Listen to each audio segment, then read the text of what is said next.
the fire would come, and the young Fisk students decided to donate all of their money they had raised to the Chicago fire victims. You know, in all of this, and I like to tell my students at Fisk, those young people were very dedicated. But of course today, Professor Kwame trains much more talented voices. But I think it was the fascination. The world had heard about these young people who were enslaved. The world questioned the place of the Negro, the African. And some of these young people as college students were out. And so significant was that original tour, which began on October 6, 1871, that at Fisk we celebrate October 6th as our Founders Day. The significance here again was that these young people demonstrated to the world that young African Americans could save their institution. They began a pattern and a practice, and almost from that, the newly formed colleges for the freedmen would all send out groups. And it's wonderful to think that a people can elevate itself. And that, I think, is the rich legacy, the continuing legacy of the Fisk Jubilee singers. They remain today the most wonderful ambassadors that the college have for truly bright, articulate young students. And I'm always pleased to point out that most Jubilee singers are also very excellent students. They graduate in 4 years. They aren't performers, they are students who share their gift of music with the world. Very good. You know, Professor Kwame, as a member of the Fisk Jubilee Singers yourself, and as a person who now directs that group, let's look at some of the things that he talked about in terms of the opposition. Now, we do know that there might have been opposition to this group because singing took time away from their studies.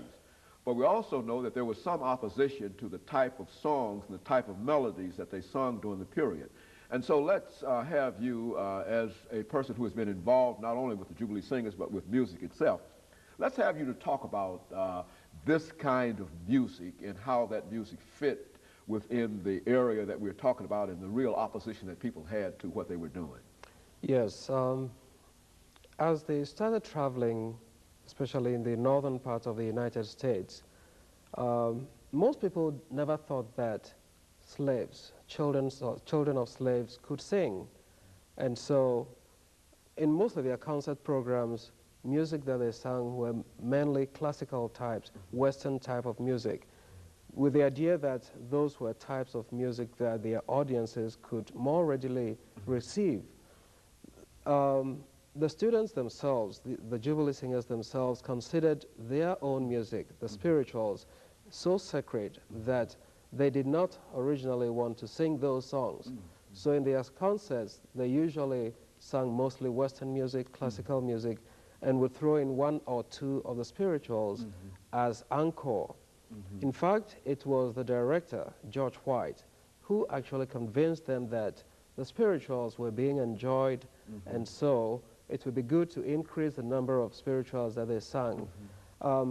We need to consider this, which is very important for people to know that these are people who came out of Africa, and that made a big difference in the kind of music that they sang. We know that as the slaves were captured, they left everything they had behind except their religion and their music. So that they came with different elements of African music, which we hear in the spirituals that we sing today. I'm rather glad that even though they ran into a lot of opposition with people calling them minstrels, black minstrels and things like that, I believe that they had faith that came out through their singing to impress upon those audiences of those days. We still experience that today. We travel and we sing at places, make people cry, make people come and express to us how much we've planted seeds in their lives. So the difference in the music continues to make a great impact on people. You know, Professor Kwame is so correct in what he said. Once they begin to perform the spirituals, once they begin to perform those formal songs, then it seemed as though the world opened up. There was almost a natural outgrowth of what they were supposed to do. Let's take this few seconds of commercial time here, gentlemen, and then we'll come back and talk about some other aspects of the Fisk Jubilee Singers. And we'll be back with you following this short commercial break.